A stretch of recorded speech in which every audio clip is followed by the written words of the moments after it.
and he will confirm that this is Mr. Erastus Edung Ethekon, nominated to be the chairperson of the Independent Electoral and Boundaries Commission. Am I right? You are right, Honorable Chair. Thank you very much. We therefore welcome you, Mr. Ethekon, to this committee for the vetting session that will last roughly an hour. We will begin the usual process, the way it's supposed to be done. You take an oath. After taking an oath, you will hand over your original documents to the Secretariat for verification. You will then introduce yourself. After introduction, we give you a maximum of 10 minutes to walk us through your journey of life. Where you were born, where you went to school, who you are in your career, how you've been nominated, and after that, the members will then field questions. So we may administer the oath to the nominee.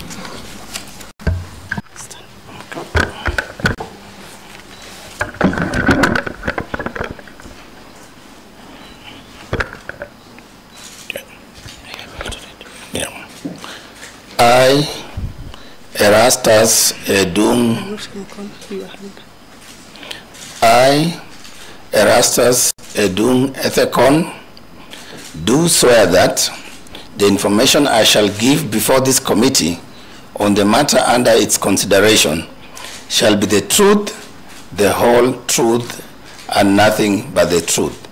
So help me God. Thank you. Thank you, nominee. Point of order, we need to know why the nominee is not swearing by the Bible. I know you can affirm, but you must state why. You are Christian? Sorry, Chair, I had not actually seen the Bible. It was not brought to me. All right. I am a Christian. Let him retake. I am a Christian. Let him retake the oath. I actually thought he elected to affirm, which is good enough, but you may retake the oath with the Bible as by your faith. Okay, thank you, Honorable Chair. I, Erastus Edung Ethekon, do swear that the information I shall give before this committee on the matter under its consideration shall be the truth, the whole truth, and nothing but the truth. So help me God. Thank you very much, nominee. You may now sign your oath of swearing.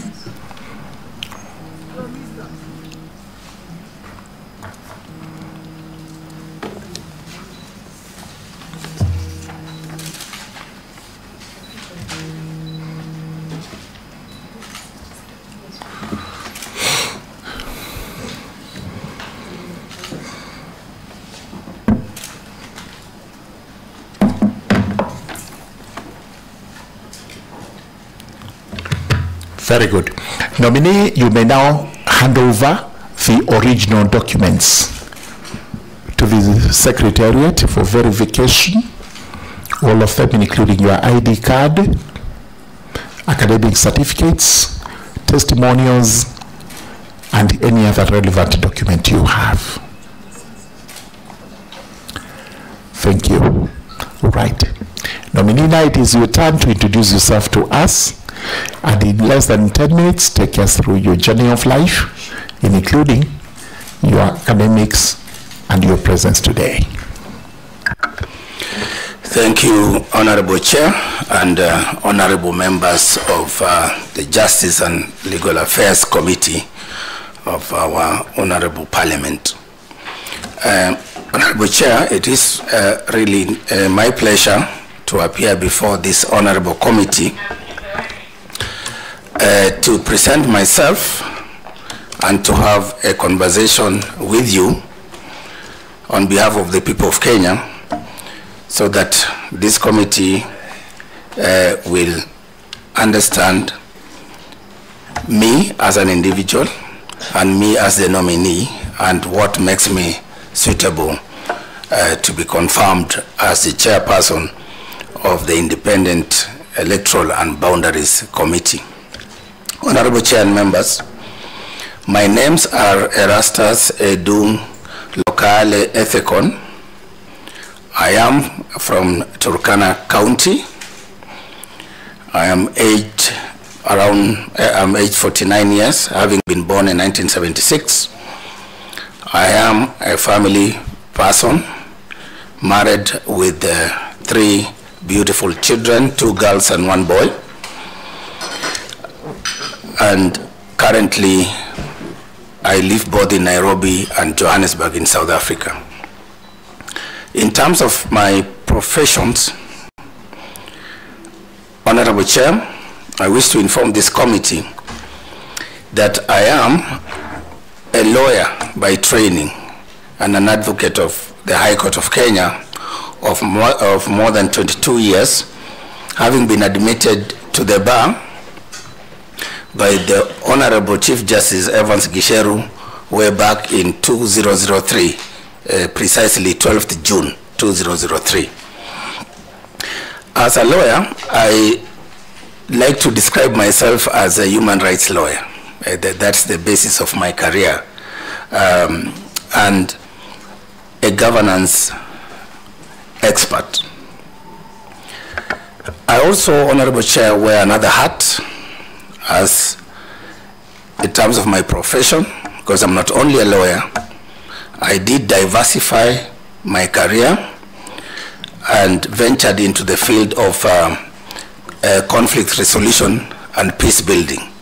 That includes the whole disciplines of ADR and of course peace studies and peace research.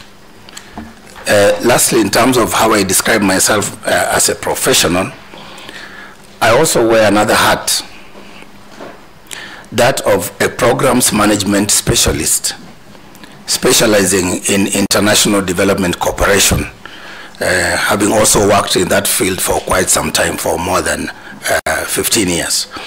And Honorable Chair, in terms of all this, what I've described as my professions, I have academic qualifications to back it up. As a lawyer, I have a master's degree in law, specializing in oil, gas, and energy law, having obtained this qualification from the University of Derby in the UK in the year 2016. I also have a Bachelor's of Law degree, second class honors, upper division, which I obtained way back in 2001 from the University of Nairobi here in our country. As you all know, University of Nairobi is one of our premier and prestigious institutions. Having completed my Bachelor of Law studies at the University of Nairobi, I proceeded, as just like most lawyers would do, to the Kenya School of Law, where I obtained a postgraduate diploma in law. And after that, that is when I met the requirements for the Council for Legal Education, and I was admitted now to the bar subsequently in 2003, as I've said. In terms of specializing in international human rights law, I have a specialization, a certificate in implementation of international human rights treaties, which qualifications I obtained from the University of Nottingham in the UK in the year 2007, under the prestigious Chevening Fellowship Program by the British Foreign and Commonwealth Office in 2007. Honorable Chair, my academic journey did not just stop with law. As I've mentioned, I tried to diversify, and in that respect, I have additional 2 qualifications: a Master of Arts in Peace, Conflict and Development Studies from the University of King James I in Spain. They call it Universidad Jaume I, which qualifications I obtained in 2012. And then later, in the course of my career with the United Nations, it was necessary for me to also understand the discipline and the practical field of international project management. I followed that with an academic qualification at the University of Liverpool, where I obtained a Master of Science degree in projects management, specializing in development cooperation projects. That's my academic journey level, qualifications at that higher level. But perhaps most important for this committee is for me to reflect back where I started. From the dry, dusty village of Morulem, where I started my primary school under Acacia Tree, where I schooled in class 1 up to class 4 under Acacia Tree, because we did not have classrooms. That did not deter me to score an A- in the KCSE of 1991, and that qualifications removed me from the hardships of Turkana and brought me to Nairobi, where I joined the Starehe Boys Center and School. And it's at Starehe Boys Center and School that my life changed and took a different trajectory. At Starehe, we were taught to serve. We were helped and guided and prepared to serve our fellow countrymen. And it's with that spirit, Mr. Chair, sorry I'm a bit emotional, but it's within that spirit that I have focused my life on public service and giving back to the community and to my country. It is at Starehe that we were taught that at some point, this generation of ours will have to bear the weight of government in our shoulders. And in doing that, we must be guided by justice, zeal, and care. So, Honorable Chair and members, that is the bit about my academic journey and a description of my profession. Allow me, Chair, then, to just outline to you very briefly my work experience and the institutions where I've worked before having obtained these academic qualifications. In 2 minutes. In 2 minutes. Honorable Chair and members, I have had the rare privilege to work in this honorable house as a clerk assistant trainee and research associate between 2002 to 2003, where I worked with the departmental committees before I proceeded for my further studies. I have worked in 2 law firms, and subsequently I registered also my law firm in 2013. Having done that, I also proceeded to work with the National Commission on Human Rights, which is one of those commissions provided for in the Constitution, as a senior human rights officer. And I think that's when I launched my human rights career as a lawyer. So after that, I proceeded to spend most of the time within the United Nations, close to 13 years, where I served in various capacities within the institution. And in the United Nations, I would like to bring to your attention, honorable members, our role in the United Nations Development Program is to work with national institutions. And it's through that I interacted closely with our work on electoral management. And when I finished my tour of duty with the United Nations, I decided, for obvious reasons, to go back to Turkana and give back to my county. At the advent of devolution, most of the counties were going through teething problems. And one of them that I identified was the lack of qualified legal practitioners in far-flung places like Turkana. And it's within that context that I went back and I joined the county public service as the first Turkana County attorney, established the office, led that office, built its capacity. But besides focusing in Turkana, Honorable Chair and members, my influence and my mentorship and leadership also reached far across other counties such as Marsabit, Samburu, Isiolo, Mandera, and many others where I helped our young county attorneys in terms of mentoring them and helping them to set up those very important legal offices.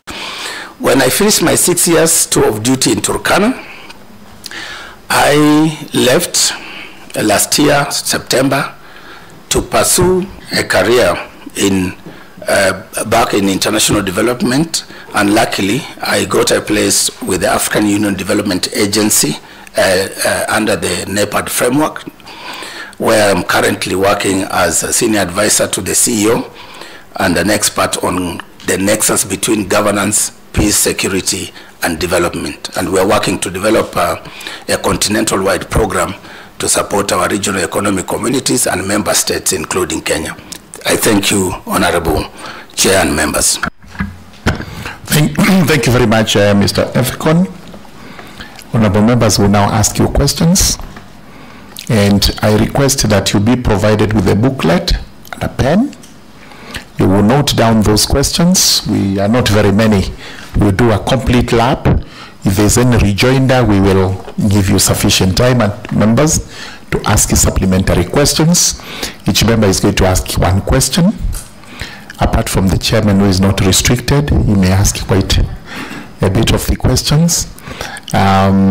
So I think we start off. Please note, number one, you have been nominated to chair the IEBC. What would you tell Kenyans is your experience with the electoral process that warrants some confidence in you to actually ensure that Kenyan elections are free, fair, verifiable, and credible, which are the parameters of a successful election in each given year? Number two, it has been said out there that your nomination is flawed simply because there were no adequate consultations as regards who should become the chairperson of the IEBC. What are your views as regards your nomination and the process itself as a qualified and seasoned lawyer in this country? Finally, it has been said that IEBC must be watchful.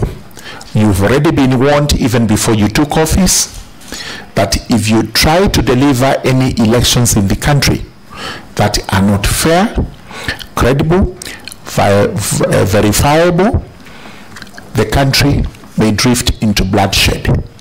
Tell Kenyans, in your own estimation and preparedness, are you credible enough to give Kenyans an election that they will have confidence in? Thank you. Honorable Farah is next.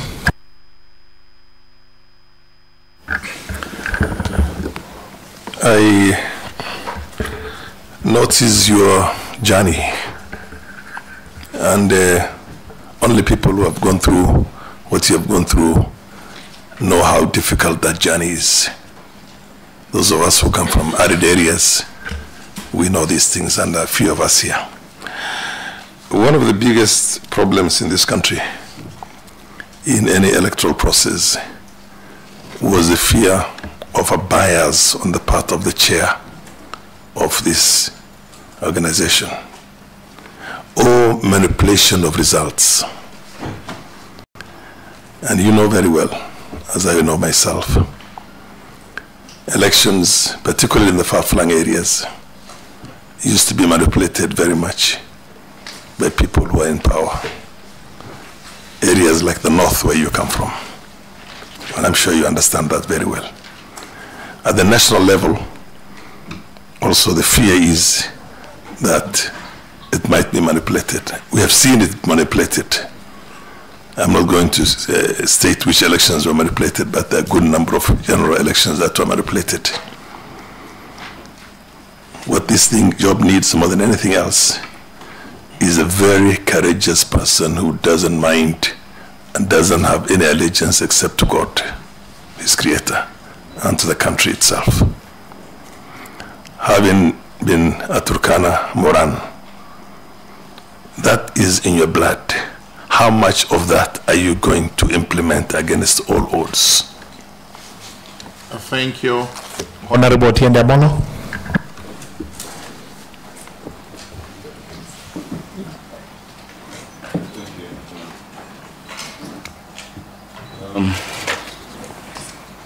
Mr. Erastus Edung Ethekon, and this is not a question, but I'm curious, you will comment on it.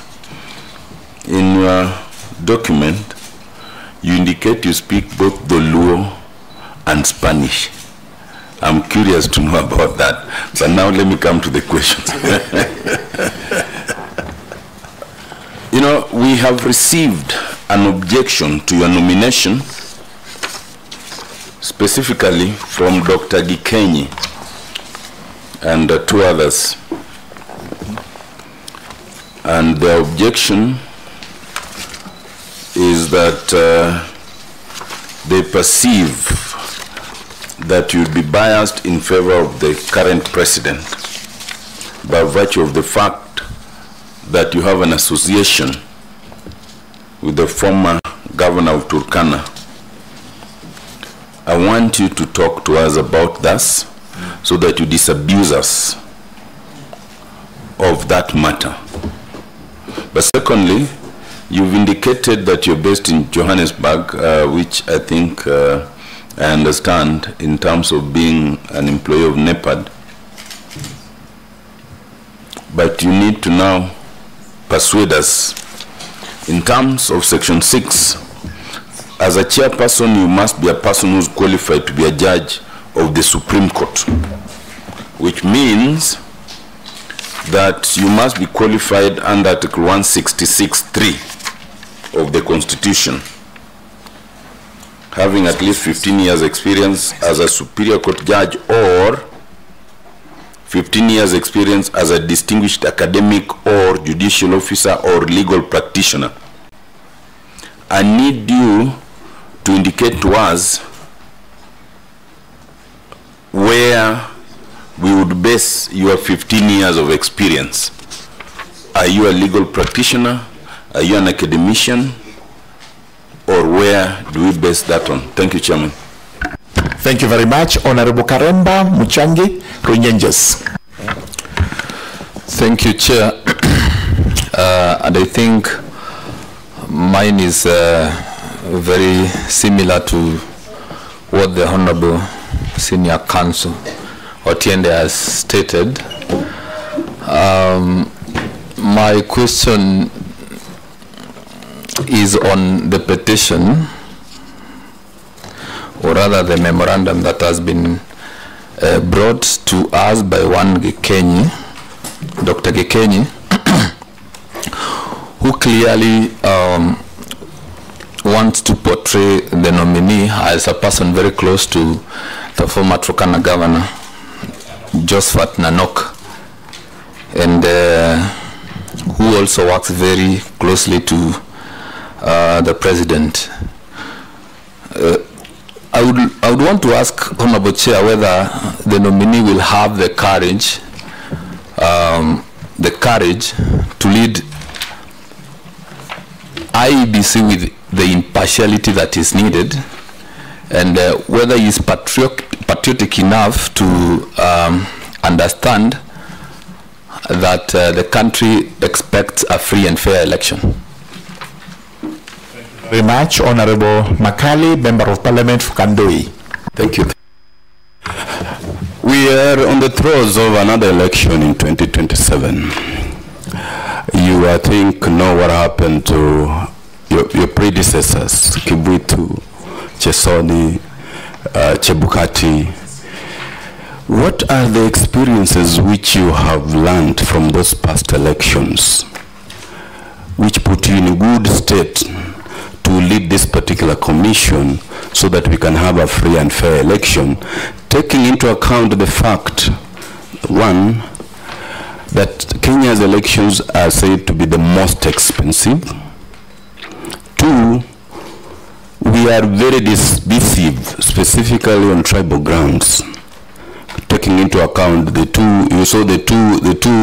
split TV screen in August 2022, and 3, the alleged bias, which it's alleged that you have very, very close relations with Governor Nanok, which will actually interfere with your independence and your team building skills. Thank you. Thank you very much. Honorable Dahoud Mohammed, Member of Parliament for Wajir East. Thank you, Chair. Mine is about harmony within the Commission. My colleague has just referred to a split screen. I think that is a famous Chebukati 3 and the Cherera 4. My question is, what, as if we confirm, are we confirming, or if we vet you and approve you to be the chair of the Commission, how will you ensure that this commission, this new commission that we are constituting now, will be speaking in one voice come election time 2027? Second, our elections are one of the most expensive, I think, either in Africa or even globally. So a man who has such a rich CV and who has told us that you've worked with, you have experience in the electoral processes and elections. How are you going to help this country, given our economic issues that we have now, to reduce the cost of elections to something manageable? And finally, Chair, I just want to ask one question. I think the Senior Counsel has alluded to it about suitability. It says that for one to be the chair of IEBC, you need at least 15 years. You need to have the qualification of a judge of the Supreme Court. I'm assuming that you will fall under 166. You'll tell me if that is different. 166, Article 166 3B, which says at least 15 years experience as a distinguished academic, judicial officer, or legal practitioner. You have given us your 22 years of experience, but I want to see that distinguished part. Distinguished legal scholar or distinguished academician. Thank you, Chair. Thank you very much. Honorable Farah Mohammed Malim I already asked his question. He's from Dadaab. Next is Honorable Mushira. Michael Mushira is from Ojororok. Thank you, Chairman. I have only one question. From the statistics, out of the total registered voters we had in 2022, approximately 8 million did not turn out to vote out of the registered voters we had. And then number 2, out of the eligible, the people who are of legal voting age as at 2022, approximately 5.7 did not register as voters. I would want to know, if you are approved by the House, what measures you would take to ensure that, number 1, out of the numbers that is supposed to register, we achieve at least 98%. And then number 2, out of the number that is eligible to vote, I know here maybe you may not have much control, we achieve at least 98% in terms of voter turnout. Thank you, Chair. Very good. Honorable Zulekha, who is nominated. Thank you, Chair. before my question, I was just curious to know about the financial net worth of the nominee. Okay. Mr. Ethekon, considering the recent past history of the IEBC, I wanted to know how you're going to regain the public trust.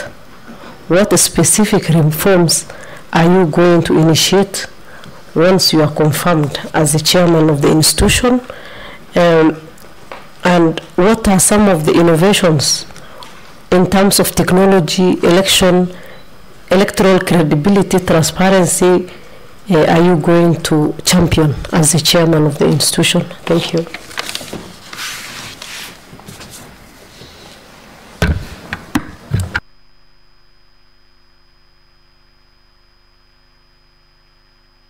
Right, Honorable Mogaka.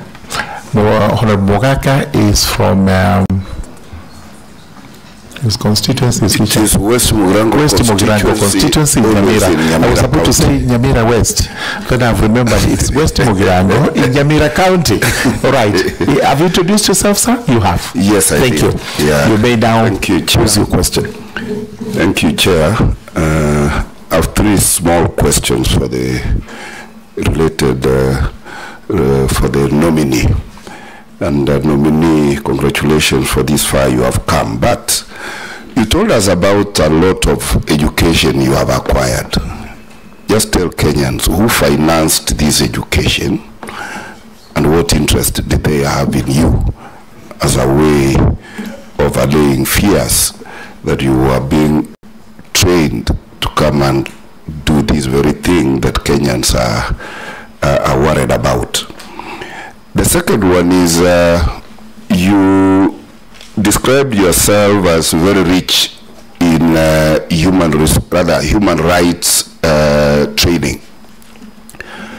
Now, you are aware that electoral units in this country have been without representatives this far. Do you consider that a constitutional and human right violation for those electoral units?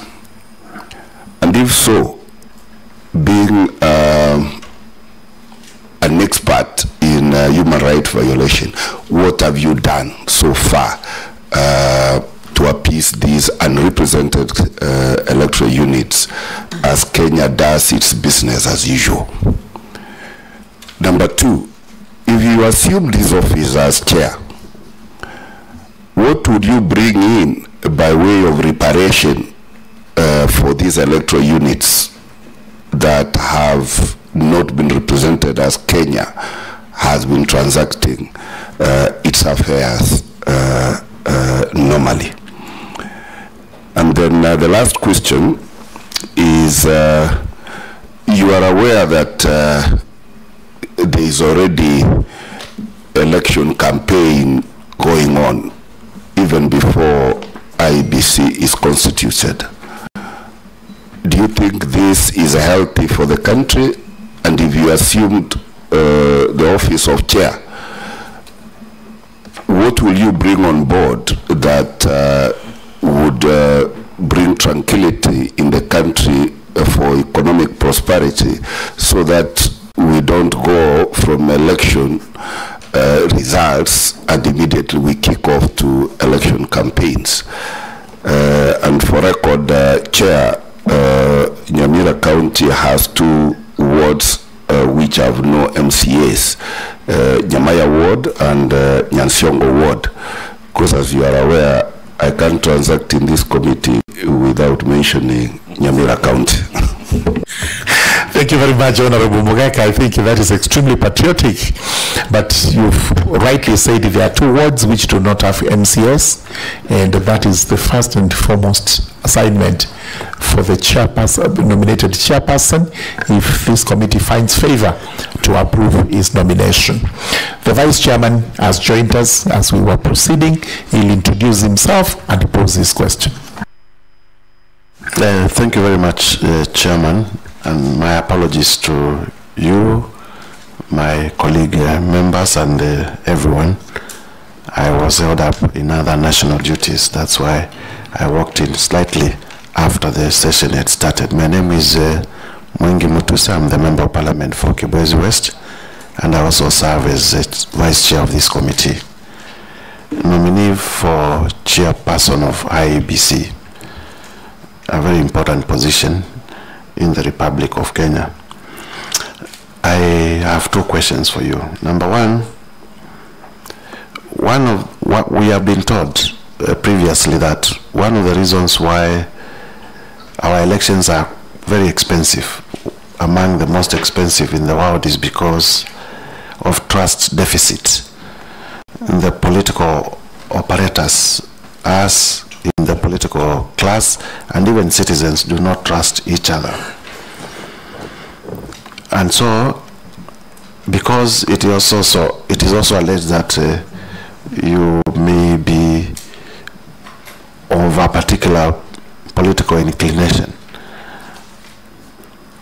assuming that this committee approves you and finally you become the IEBC chair, what are you going to do to bridge that trust deficit so that we may begin to see Kenyans trusting the electoral process?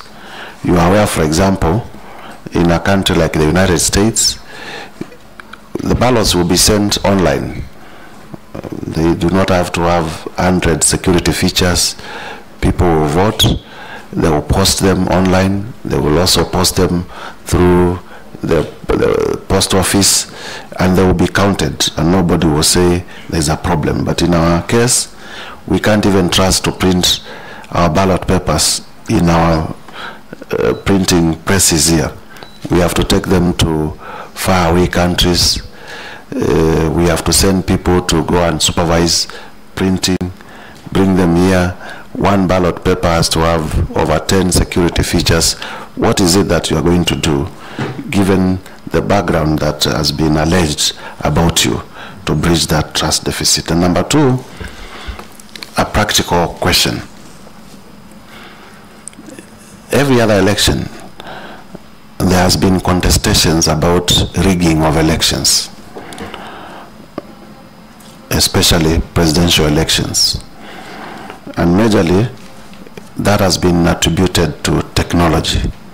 People will say, well, we voted this way, but what was relayed to the National Tallying Center is different from what was on the ground.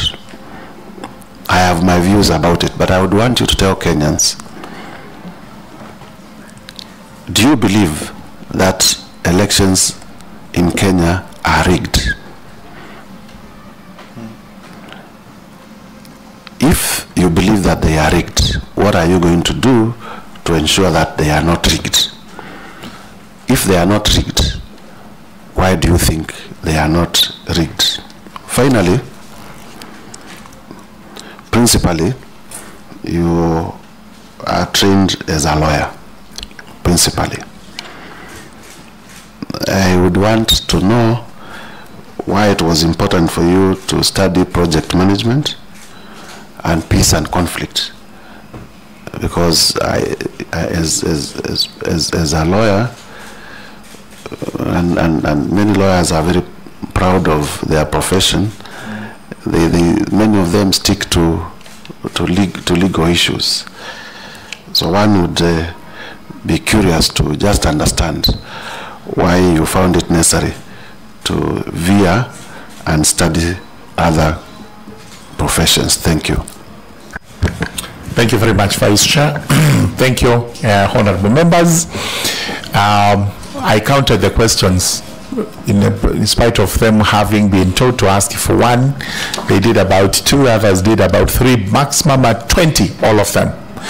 We have 20 minutes within which to answer the 20 questions. So please be concise, precise. You do not have to repeat yourself, and where you can condense answers in respect of 3 questions into one, please do so. 20 minutes to do that. Thank you. Thank you, Honorable Chair and Honorable members of this committee. Allow me to really sincerely thank you for those very important questions, questions that are vexing to all of us and to Kenyans, and questions that beg answers from me as the chair nominee, but also to some extent answers from all of us as Kenyan citizens. In regard to the first set of questions from the Honorable Chair regarding what I bring to the table that will inspire confidence and ensure that Kenyans enjoy that right to elect their leaders in a free, fair, verifiable, and credible elections. I think, Honorable Chair and members, these are questions that even I, since I was nominated as chair, have been asked by fellow citizens outside there. In fact, last night I was at a barber shop and the barber asked me, Chair, do you think we will ever have free and fair elections in Africa? Not Kenya alone. But I knew, of course, where he was going. So to answer your question, Honorable Chair and members, I think I took this role knowing very well that there's a lot that is expected from us. There's a lot of issues that Kenyans are worried about. The issues, of course, of guaranteeing them free and fair election as per the Constitution. The issues of credibility, the issues of trust. And for me, I think if we address the issue of elections, we must, as Kenyans, begin by trusting in ourselves, because trust begins with us. When we trust ourselves, then we begin to look at what are the legal frameworks that are there to help us, for example, navigate through issues of governance in this country. That is when we begin to look at the Constitution and trust it. Does our Constitution serve us? Does it work? What does it say? The institutions that have been created by that Constitution to manage our elections, including our electoral management body, the IEBC, and others that are supposed to support that electoral management process. Do we trust in those institutions? Do we trust in the people that have been given the responsibility and the public trust to manage those institutions? Do we trust the laws that have been passed by this honorable House, by our Parliament, and the regulations that govern the electoral processes? So when, Honorable Chair and members, when we as Kenyans begin to ask those questions, I think we'll be heading in the right direction, such that then those of us who are lucky, those of us who have come out courageously, and it must be really courageous, because when I applied for this job, I was told this is the hot seat, I don't even go there, we don't know whether to congratulate you or to, you know, all sorts of things. So those of us who have come out who have stepped out to provide leadership in our electoral management body and processes, we begin then to tell Kenyans, we will play our role as IEBC, I will play my role as chairperson, in the sense that I will be guided by the Constitution of Kenya and the laws of Kenya, and that through that fidelity to the law, I should be able to follow all the laid down processes that will lead us to credible, free, fair, verifiable elections. So my point is, Honorable Chair, is that we have to begin by trusting in ourselves. Number two, trusting that our Constitution works, that our laws governing our elections work and we can be implemented, and that we will comply with these laws, and that then the institutions created to manage our elections are given an opportunity and that benefit of doubt to be able to work and to deliver results. Of course, there have been challenges in terms of sometimes negative perceptions. There have been, of course, challenges in terms of actual incidences of electoral malpractices. But even as we have those challenges, we still, as a country and as citizens of this country, have to seek refuge in our constitution and in our laws, so that then even those who perpetuate electoral malpractices, we should deal with them knowing that there are laws that govern electoral offenses, and that these laws will be implemented, and those people who perpetuate electoral malpractices can be held to account. So for me, I will rely more on my faith and my trust in our constitution and our laws and our institutions that we have set, that we the people have given unto ourselves, and Article 1 of the Constitution, under which article the people have donated that power to us. Number 2, in relation to my nomination, Honorable Chair, I wouldn't really want to dwell much on that because, Honorable Chair, I think most Kenyans, from the day the advert was put out there, from the day the first advert was put, and then it was cancelled to allow room for further consultations, and that resulted to the NADCO process and the outcome of the NADCO process, and subsequent advertisement for this position, and inviting those of us who are interested and who felt like we had something to offer. We were invited in an open process. We submitted our applications, and I recall very well, Honorable Chair, for the record, at first I was reluctant even to apply for this job, given the negativity and all these things around this position. But at the cyber cafe where I normally photocopy my things and my papers, even for my work in South Africa, the young people in that cyber cafe, Peter, Purity, and Kizito, they are the people who urged me to put in my application, because looking at my documents and having conversations with me over tea, they thought and they felt that you have what it takes to lead this country in this institution.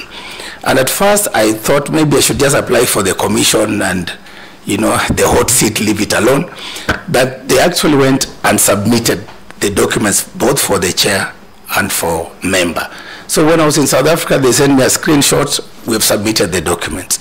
And later on, when I was on my way to, I think, Angola or something, I saw my name in the newspapers that I've been shortlisted. I honored the... No, so it is not you who applied? I submitted the documents. I signed. I think that's very important. Yes. Are you saying you did not submit your own application for this position? Right. Kisito, the one who photocopies for me. So I bound everything, and I asked them to submit once everything was in order. So they submitted the documents for you? They just submitted the documents. You had applied yourself, you had signed the documents, etc. Yes. So let's carry on. Actually, I have a copy of my application. No problem. With the documents. Okay. So let's move on to the process. Yes. Yeah. Actually, basically all these conspiracy theories around maybe being pushed around by certain interest groups to apply. I just wanted, for the record, for Kenyans to know that ordinary Kenyans are equally concerned, and they felt maybe they can add me to apply. So I went through interviews. They were televised. I gave my account for why I should be considered for this position, and I think the rest of the process proceeded as per the law that governs recommendation, nomination, and approval. And that's why I am here, Honorable Chair. So I would like to rest that matter at that point, and then to proceed to answer other questions, including the warning that 2027 might be a bloodshed if and when we as IEBC mess around with the people's votes. I think, Honorable Chair, this is a very uncomfortable discussion, but also very necessary, because those of us who have been in this country long enough, we know what we have gone through from 1992. At least that one I can recall. I'm sure most of you were there maybe 1988, and participated in these processes, we've had a pattern where every election has had some incidences of violence. And of course, in 2007, we completely lapsed into a crisis of such big proportion and magnitude that a repeat of such a scenario would not be something that we would wish for this country. So as IEBC, we will work very hard with other stakeholders, including the security agencies. We would work with the National Cohesion and Integration Commission. We will work with partners in civil society, the media, to ensure that as we move towards this 2027, that we will put in place measures to prevent electoral-related violence. And Honorable Chair, during my tenure and my work at UNDP, most of the work that I did was around the recovery from the 2007 post-election and working with national government institutions, including the IEBC, for programs that ensured that we had the 2010 referendum that went peaceful, the 2012-2013 campaigns and subsequent elections went successfully. And there are those specific measures that we put in place that, given this opportunity, I'll be able to bring to the IEBC and to the nation, so that then we work on electoral violence prevention. We can have a robust program on that. Just before you go on, Honorable Karemba, you had some rider to put to that very fast? I am not satisfied by how you have settled the question that I asked, because I feel that he is now answering. You know, He has not come to you as yet. Oh, okay. This is still. Those are for free from me. Okay. Apart from, you've talked about putting into place systems to prevent post-election violence. Will you also put in place systems to prevent election malpractices? Because we start with the malpractices first, then we go to the violence, so that we actually ensure that we have a free, fair, credible, justifiable election, such that nobody can challenge it. And if there is to be a challenge, should it be through violence, or how do we challenge? Because every person has a right to challenge election results. With written violence, or how do we challenge when there is grievances regarding an election? Okay, thank you. Okay, yes, on that. One, he mentioned of having been pushed by even Babas to apply. Has he fully disclosed who others pushed him to apply? Number two, he has again mentioned that he lives in Joburg. Can the nominee assure Kenyans that if he assumes this position, he will not banco an election and take his comfort in Joburg, because Kenyans have no other place to go? Thank you. Chairman, mine is just as a point of order. Chairman, you know, you gave the nominee 20 minutes to answer. Only on your questions, we are now, I think we've taken 9 minutes. Let's be faster. I'll make sure it's faster than that. First and foremost, quickly in one sentence each, defray the fears we have, then we move on to the questions substantive that were asked. They are not as elaborate as you're making it. Yeah, okay. You're just being a little bit prolonging. Okay. I don't want to use that other one we use in law. Let's just prolonging. Thank you. Thank you, Honorable Chair. I think what I need to assure the committee and the nation at large is that once confirmed as chair, and I take that oath of office, the moment I take that oath of office, I will know I have crossed just from being a mere citizen, enjoying rights in this country, but I will immediately become a duty bearer as the chairperson of the IEBC. And as a duty bearer, it's my responsibility to ensure that this country has free, fair, transparent, credible, but more importantly, peaceful elections. And through that, I know, Chair, our election is highly regulated. From the constitutional provisions to the legislative provisions to regulations, there is an elaborate process through which we conduct our elections. And as the new chair and commission, we will ensure that internally we put our house in order. That if there are any challenges that the post-election evaluation report identifies, if there are any challenges that our partners and stakeholders, for example, through the political parties liaison committee, if there are those challenges that they identify, it's our responsibility as duty bearers to put in place measures to rectify those, so that then we perfect our system. Chair, also, in terms of those incidences of malpractices that sometimes make the system appear not to be working, I think Kenyans, I would ask us to trust that in this new IEBC, when we identify cases of malpractices, we should be able to punish those. We should be able to take action in terms of working with the relevant government institutions to investigate and bring those perpetrators to book. So, Chair, I think that is the much.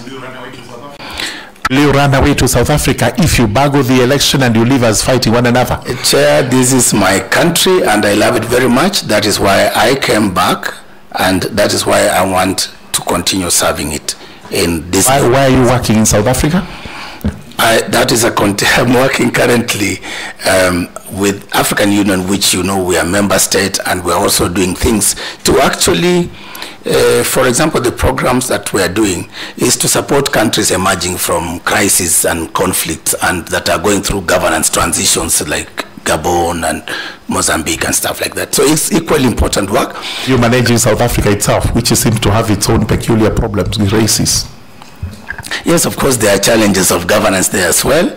But for me, when if called upon to serve my country, this is my priority, and it will be my pride. Thank you very much. In the remaining 10 minutes, please take the other questions very fast. They were precise. It's a very important question. Yeah, but for purposes of that transparency of the electoral process itself, how much are you willing to spend, or rather commit yourselves into technology? Because a country like India with 800 million voters, by 5:36 you already know the results. It's nothing. It's you can get that all over. You can buy those packages or that technology, and it's the cheapest thing when you compare it to the kind of cost we have in Kenya. But that way you can even be looking at the screen and seeing how well a party or an individual or a candidate is doing. How much are you willing to invest in that technology for purposes of that? Yes, thank you. Thank you, Honorable Farah. I think technology, our elections have come of age, from the Mulolongo to the secret ballot to the manual, and now to the integration between manual and the electronic. What we can do is to take it even higher, to look at what are the emerging technologies, to look at what is out there. So my role as the leader of that commission is to sit down with the experts to understand what is new. I've seen even some young Kenyans circulating some apps that they have come up with a system where you can do electronic election monitoring from your phone. So we need to bring all these actors together, our young, vibrant youth, the tech companies, and of course working under the guidance of this parliament to be able to see how can we up our game. What is new? How can we improve things from 2022 to 2027? Okay, question number 2.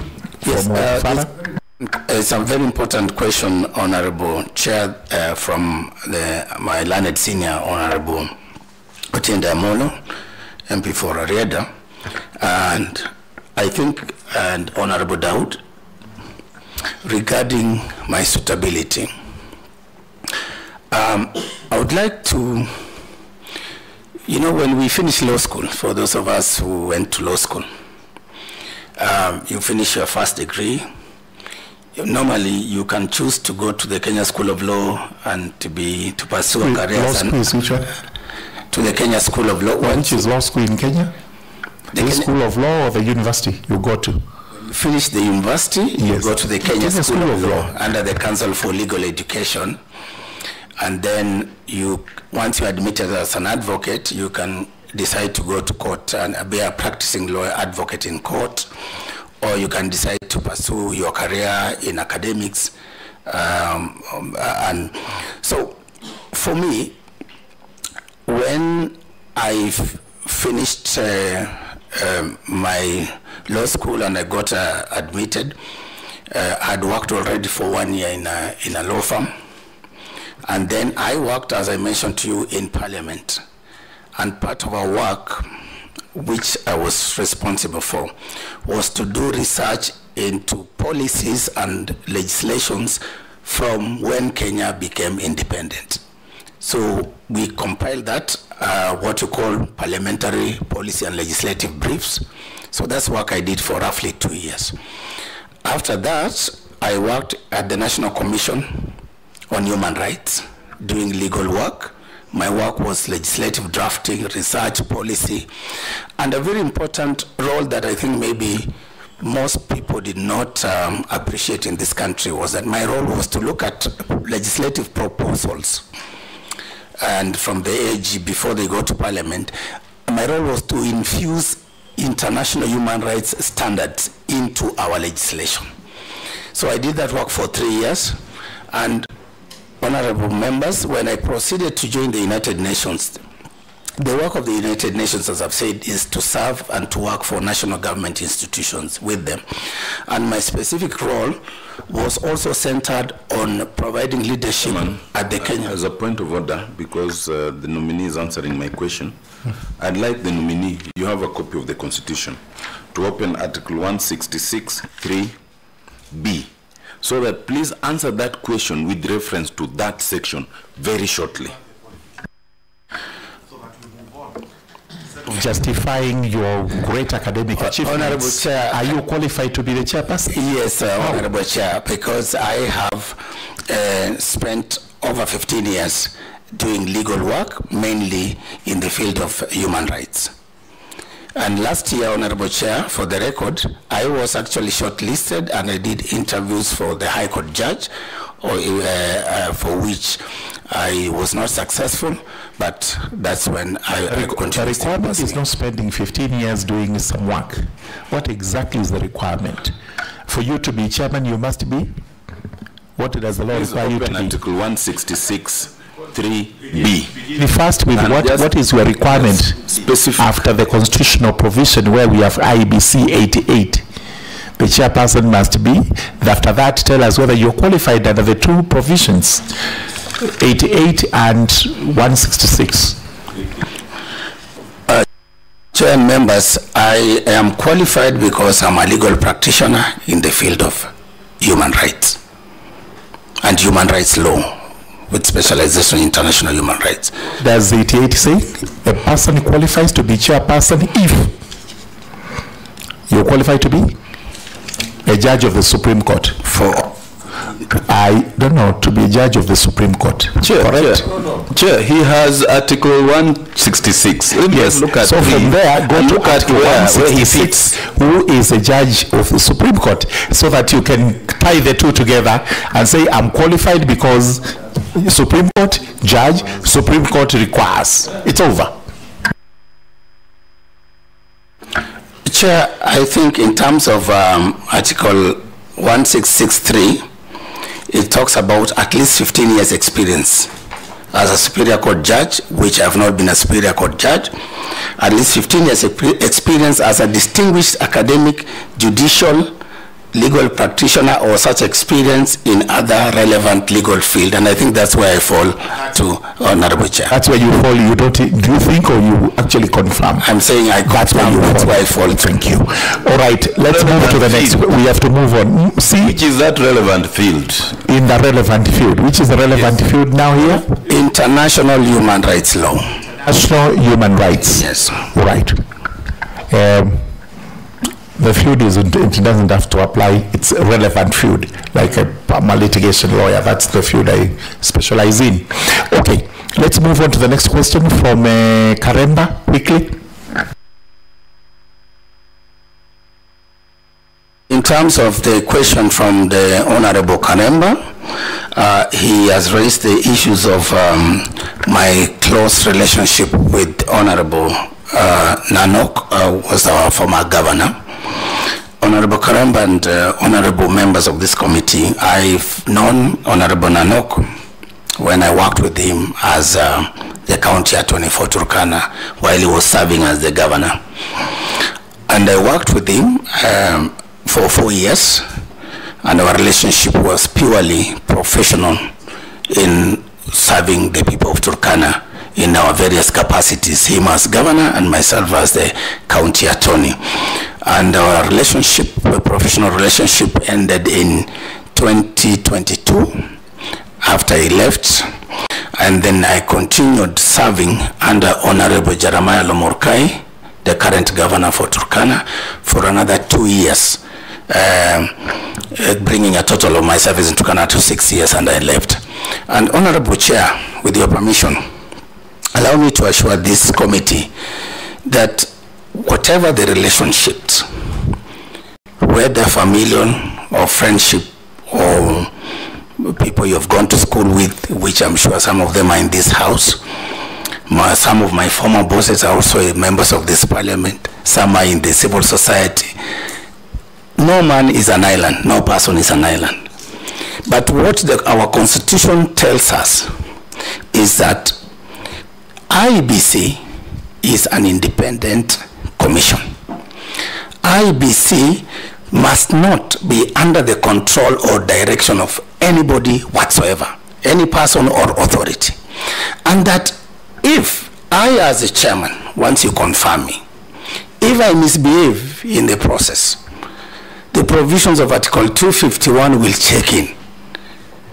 Any member of the public, any citizen of this country can petition this house, this parliament, to remove me for any gross misconduct, violation of the constitution, incompetence, or any other reason that is within the law. So I don't think the nation should worry about the many relationships we've had as we grow along our career paths or in our lives. Are you related to Honorable Josephat Nanok? Are you related in any way? For filial, for the record, Honorable Chairman, marriage, etc. For the record, Honorable Chairman, not even close, even at the level of clan, let alone family. And we come from totally different villages, even clan-wise. If you look at it, we are very, very far apart. We have no any relationship, whether by marriage or extended family or anything like that. Thank you very much. Honorable Makali's question. Chairman, as is leaving that, I had asked the very important question that the nominee must disabuse the allegation contained in Dr. Magenyi's affidavit that he would be biased in favor of His Excellency Dr. William Ruto. Honorable Chair, with your permission, I have actually, Honorable Leonard Senior, I have actually sworn an affidavit to actually state my position in regard to that and to affirm that I shall be guided by the law, I shall be impartial, I shall be fair, and no office, whether small or big in this land, shall influence me, my decisions or my running of the commission, and that I shall rely on the constitution and the laws of Kenya. So therefore, they're asking you whether you'll be courageous to announce results. That's what they're saying, that you will not be. Chair, I look at both, even the president of the way I see things, as I've said, the moment I take oath of office, should I be confirmed, I look at both potential, all those people will come up to offer themselves for the leadership of this country at the level of presidency. These are my clients. These are the people I serve. These are the people that we will work with to ensure that whoever Kenyans elect, they should be able to trust the process and the outcome. With your permission, Mr. Ethekon, I want you to answer that question specifically. Will you be biased in favor of William Ruto or not? Absolutely, Honorable Chair and members, absolutely not. Just answer the way he has asked. I will not be. I shall not be. Thank you. Chair. He has indicated that he will not be influenced by anybody. You said you were a bit reluctant to apply for this position. You were influenced by babas in some place. You are going photocopiers. Will you confirm to Kenyans that you have actually the spine to be in this office, which is a boiling room? Thank you, Honorable Chair, through Honorable Chair. I think the context within which I brought that is to demonstrate to this House and Kenyans that ordinary Kenyans are concerned about the type of a person who should supervise the elections, who should facilitate their transparent, peaceful, credible, transparent elections. Which is why, looking at even the various people who are out there, they thought, I am untainted, I am qualified, and from our conversations, they felt I'm passionate enough to go for this position. And I would want to assure this House that those values that I bring and my commitment, that is what I bring to this House. And no office. And the spine? The spine is really the courage. And as the Honorable Farah did indicate that we are warriors. You know, when you look at the journey, some of us have survived, bandit attacks, even when coming to Nairobi for school, our villages have been overrun. We've gone through these traumatic experiences. So I don't think there's anything that can cow me. Whether you hold a gun on my head, as long as I do the right thing, what the law says, I shall do it. Thank you. That's a commitment you make it to us. The question by Honorable Dawood, is there anything remaining that is not answered? Honorable Makali's question. It was on. Let's move on. That Honorable Makali's question was in regard to past experiences. Yes, that is absolutely covered. What was the other one? Anything else, Makali, that is not answered? Cost of election, which is very expensive. Honorable members, I think the issue of cost of election, I think Honorable Vice Chair actually spoke to it a bit and explained even some of those factors that drive our cost. But for me, I look at our cost of election as an issue of trust, as the Vice Chair put it. When we don't trust ourselves, when we don't trust our institutions, when we don't trust our printers, when we don't trust our everything, then we resort to those measures out of fear that we need to print ballot boxes in grays and what have you. So for me, we need to build this trust, starting from us as individuals. And this should cascade across our Kenyan citizens to begin to give ourselves a chance to do the right thing.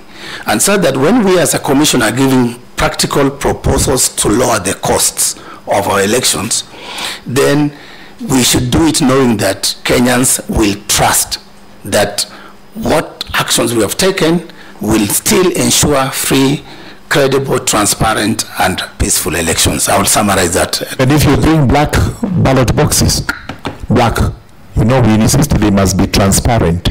You say we trust you when you bring black ballot boxes. Honorable Chair, I think the way... In fact, before you go on it, the question is not the why, but the how. How? All of us know there is a problem of trust and we want to bring it back. How? Honorable Chair, I think the issue of trust sometimes comes as a result of many narratives. And when, as a new commission, we will confront those negative narratives and perceptions through a robust media and communication strategy.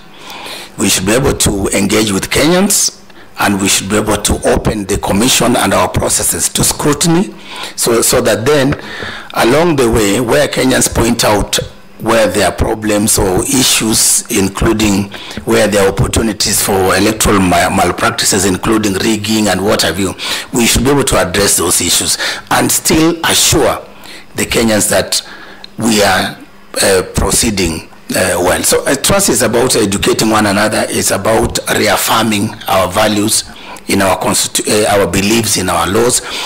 in our processes, so that then, once we believe that, then we can, even if we say we will use the black ballot boxes, and as long as majority of Kenyans or all Kenyans trust that nothing will happen, or even if we go electronic and say we will do mail-in ballots, Kenyans still trust it's a process that they believe in. So it's about that belief. Thank you. Honorable Dawood. Dawood's question was on? No, hold on, Farah. Honorable Dawood, your question was on? Is it answered? One of them was answered.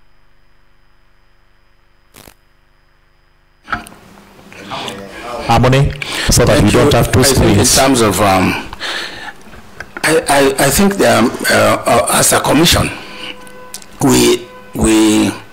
the commissioners are 7 by law, with the chair as being the primus inter pares, the first among equals. And when we are brought on board, if everything goes well, the first thing I will do as a leader is to ensure that there's proper induction amongst this team, so that we all understand what our functions, what our roles, and then build that teamwork together. So that is one first step in terms of creating harmony, because we come from different orientations. Maybe a few of us are lawyers. There's a way in which we behave. Others are from different backgrounds and professions. So we need to reconcile that and focus on one agenda.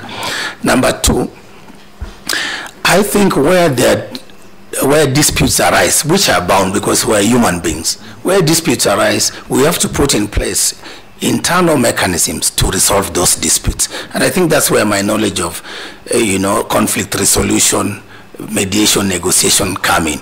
So I'll be able to play that role.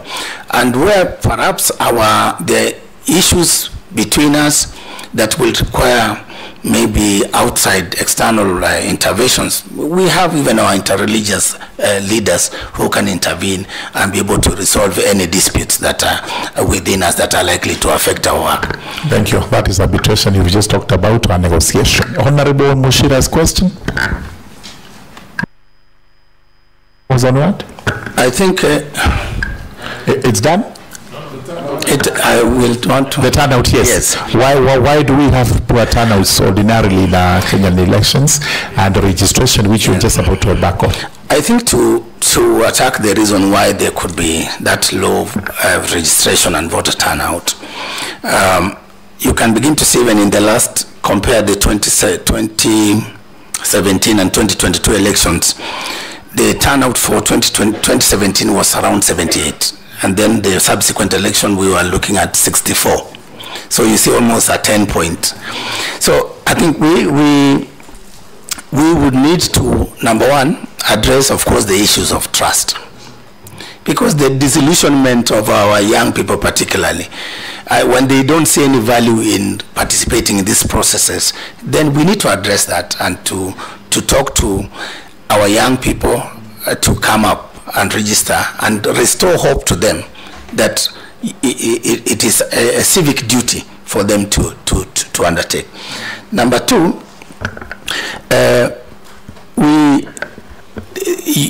after the commission, once the commission is not in place, then even registration of voters stops.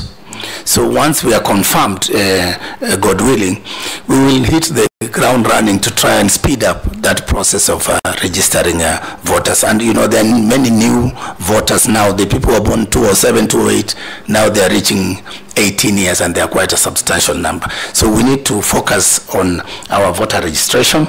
In terms of voter turnout, again, the messaging from all of us. Because as I've said, trust, confidence, it's a responsibility not only of the IEBC chair, but also of this parliament, the politicians who are aspiring, the media, and all that. So if we do positive messaging, people will feel encouraged to turn up in large numbers. And if we assure them that the election will be free, fair, transparent, credible, then I'm 100% there will be big improvements. Thank you. Thank you. We had a question from Honorable Zuleka. No. Let's go on. No. Let's go on. Zulaya's question was on what? Zulaya? The other one is coming shortly after this. We have to finish. The second question was on? Zulaga, can you remember? Yeah, the second question. About, I think, technology and that's use of technology. Can I just and innovation on that, innovation and digital before the chair? To answer for him, all right? No. I just want to ask him. Ask him something. I questioned about the issue of digital, the use of digital technology, or technology, for example, to make it easier for this thing to be, fair, transparent, credible. We also have the issue of digital, which can be misused, which is the social media right now. Social media can become another center of serious disruption and conflict in the country. You probably cannot answer this now, but one needs to put a serious thought into these things if we have to do certain things about our laws or certain actions to be taken, so that some busybody somewhere cannot put this country under flame.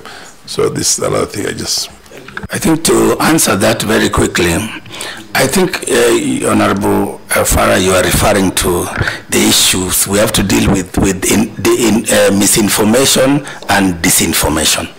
And of course the use of new media to perpetuate that. I think that's one of the things that as a commission we will be alive to, and we will work with the various stakeholders and industry players to see how we can mitigate the negative impacts of that, while actually amplifying the positive aspects of that. And I think to go to Honorable Suleka's question about technology, I think the next election will largely be technology driven. Even if we don't adjust our laws to allow for final results in terms of our electronic transmission, but I think out there, in terms of mobilizing our young voters to vote, in terms of educating them on the voting processes, in terms of encouraging them to turn out, technology, for example, the chatbot and other apps will come into play. Instagram, TikTok, all these platforms. As a commission, personally, in order to encourage our youth, we will work with the leaderships of the youth in this country to identify those opportunities in the digital space. Thank you.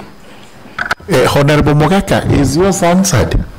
Mogaka, we had a series of them. The series of them. I think they were all answered. They have not been answered. I asked who funded his education and why. Sorry, the first one was what? Who funded his... who funded the education? And why? Thank you, Honorable Chair. My education at Starehe Boys Center was a free boarding space which was granted to needy boys by the late Dr. Geoffrey William Griffin. My education at the University of Nairobi was funded by the government of Kenya, for which I've paid the HELB loan, which I have the certificate here. My education in Master of Arts, Peace, Conflict and Development Studies was a scholarship place by the government of Valencia.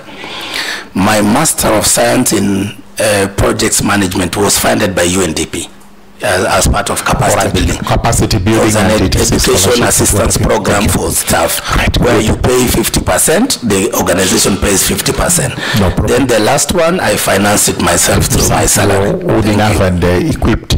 All right, the second question. The second question was with his human rights experience, whether unrepresented units amount to a violation of human rights, what he has done with his knowledge in respect of those, and what he would do if he became chair. You even mentioned about reparations. Yes.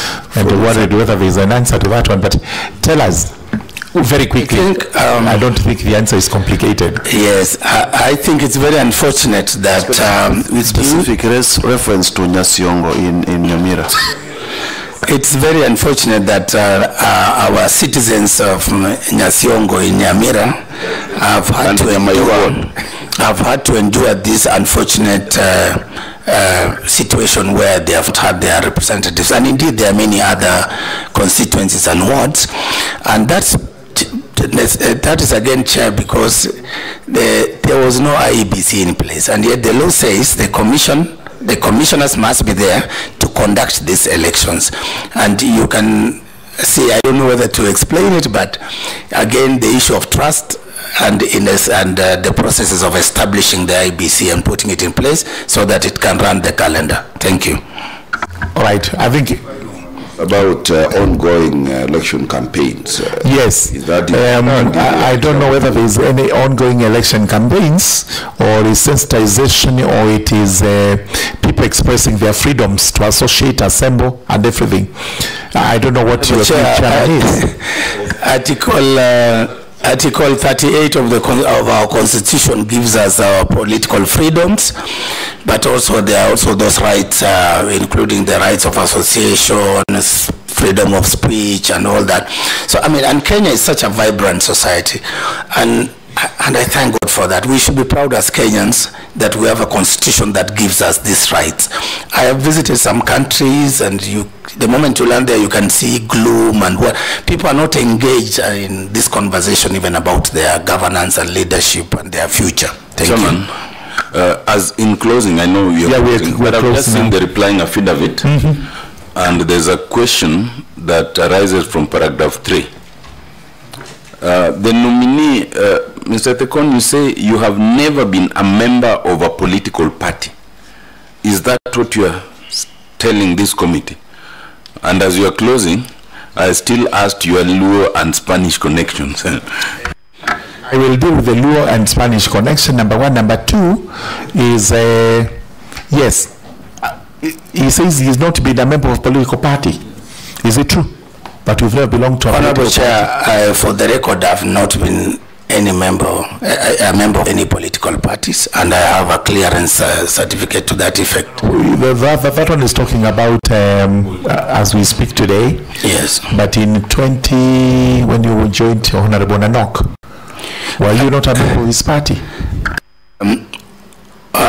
That time, I remember when I joined Honorable Nanok, I was never in the political So you've space. never registered with any political party in the country ever since? Not that I know, but I know I have never taken that conscious step to register. But I hear maybe you are registered. Yes, I hear some in this country we know we belong to different parties which you didn't register yourself. Okay. Are elections rigged in the country?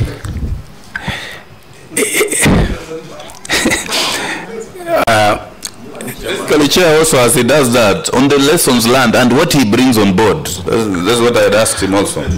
I think, Honorable Chair, the elections in Kenya, I think over time there's been a lot of improvement in the way we manage our elections. Let's give credit where it's due. But we cannot also deny the fact that there have been challenges here and there, including some incidences where there have been electoral malpractices, including rigging of elections in some stations. But having said that, I still trust that our electoral system and laws that allow us from the polling station to protect our votes, that allow us to transmit our votes safely, I think they will work. And it's my role to enforce as the new chair. It's my role to work with the various stakeholders to ensure that we do the right thing within the commission, but also working with other stakeholders, including the investigative agencies, to address some of those complaints. Honorable Makali is asking, what are you bringing to the table? Different from Honorable Chebukati and Kivuitu, Chesoni, all the way to Montgomery. I think I bring to the table my passion and commitment to this country to consolidate and entrench the democracy that we need for stability, for economic development, and for prosperity of this country. And I have all the necessary tools, whether in law, in conflict resolution, in managing election as a project. I bring those multiple tools and skills to the table. I also bring my experience and networks having worked with the international community, civil society. These are people I can work with together to support us to succeed as a country. Right, thank you very much. Now, these are very routine questions which you have to answer yes or no quickly.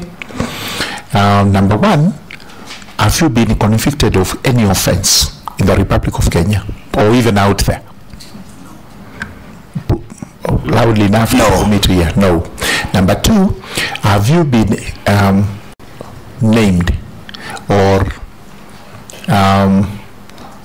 aspersions cast on you regarding Chapter 6 of the Constitution, that is your ethics on matters governance? No. State, in what areas do you have potential conflict of interest if you are selected to be the chairperson of the IEBC? Where do you think there will be a conflict so that Kenyans know where to watch as you continue to deliver these services? Honorable Chair, at the moment, none, no. But if they arise, I will invoke the provisions of Chapter 6, Article 75, and I shall declare immediately those incidences. Right. Have you been able to do any pro bono services, to give pro bono services in the country? And if yes, which particular counties? And what did you do there? Honorable Chair, at Starehe Boys Center, that's where we were taught voluntary service, and I worked in our local health center back home, and I also volunteered as a teacher before I joined the university for a whole year.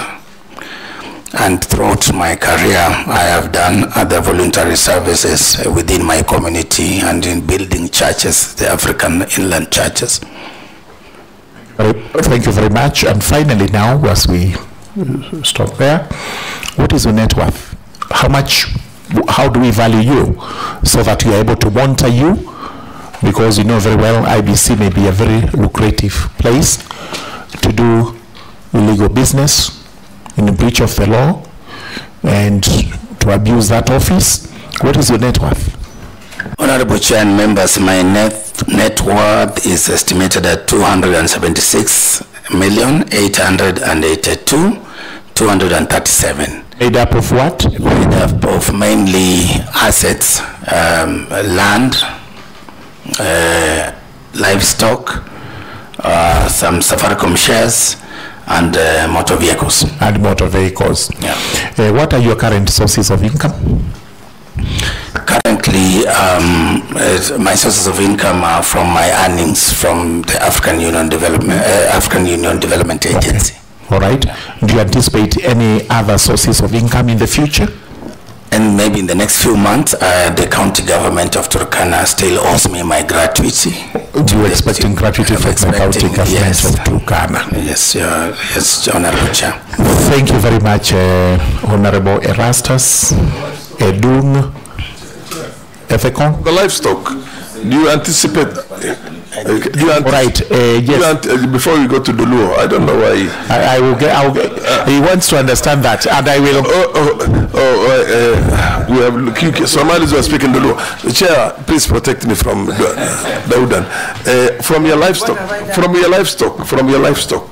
I mean, I'm a livestock owner, and they give birth. I sell them. I take them to the market. So you would definitely be getting some income out of that. And it's important that you declare it so somebody does not say tomorrow that you got this money from IEBC. Is it not obvious? At the moment, I've declared about 4.3 from livestock. 230 shots, then 12 camels, 36 cows. And Honorable Farah, because of my travels and all these pursuits, I have not been a very good pastoralist, so I need to improve on. Yes, I think the numbers are source of livelihood. And Honorable Chair, permit me to speak with my this is what I have to say before you speak in a language which some of us will not understand.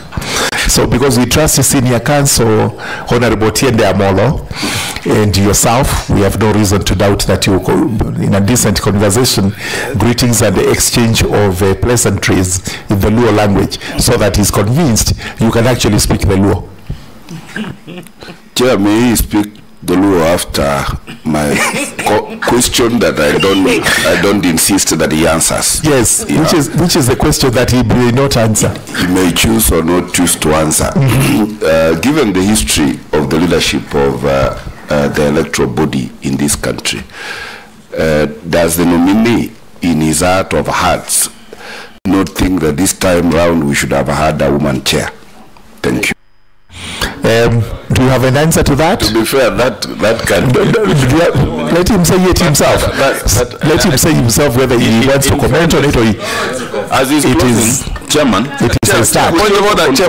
Point of order, Chair. Peter... Point of order, Chair. Yes, I think I will allow... Could you confirm whether Peter, Purity and Kizito, who assisted him to apply, are South Africans or they are Kenyans? Yeah, of course they're Kenyans. These are Kenyans from... Those were Kenyans from Mushada here in Banana and one from Mukambani. Right, they're photocopying someplace. Chair, my last one the same. Given, one thing is, there's no question, when there's a post-election violence and we have problems in this country, it is the common people who suffer. It is not the politicians who are responsible for the violence and for all these electoral problems. Now that your candidature and your chairmanship largely will also be as a result of those common people you sat down with and who noticed your potential. And if you are confirmed, you give an undertaking that you will protect Kenyans to the hilt.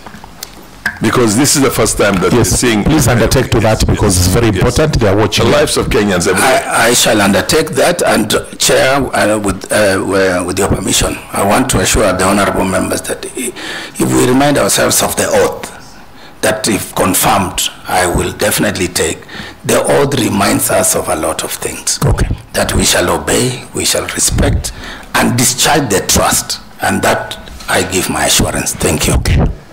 As regards the last one from Honorable Nyamira, Member of Parliament from West Mugrango. Yes, given the history of this country where perpetually we've had the leaders of our electoral management bodies being men, I think for me, there will be a time, and it must be soon, probably if confirmed, I should be perhaps the last male chair we give a break, so that then our able ladies also discharge this responsibility. And I have seen many very successful women run bigger institutions. Absolutely.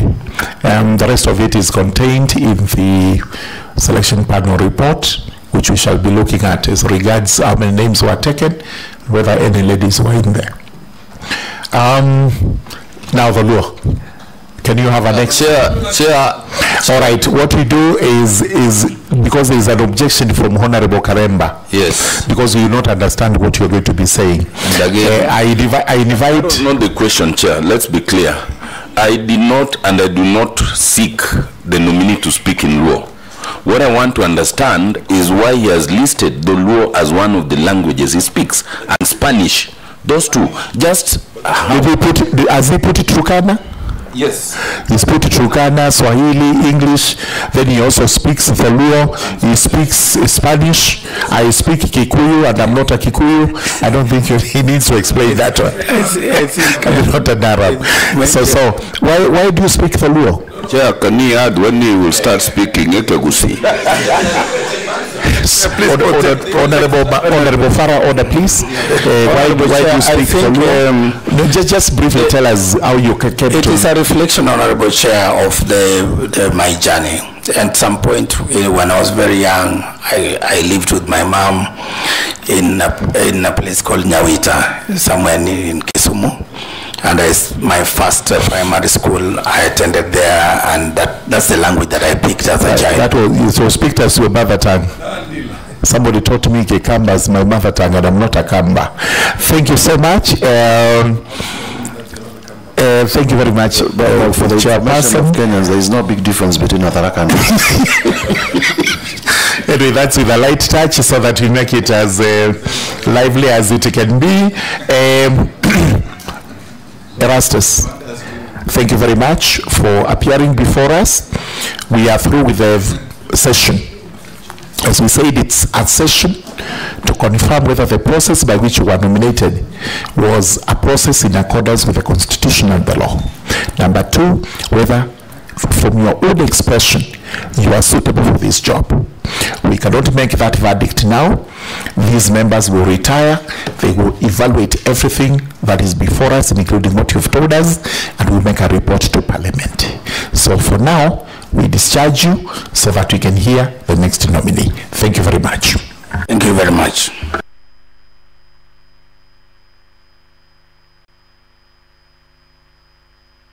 return to him his original documents. The rest of them can remain with us, the copies. Okay.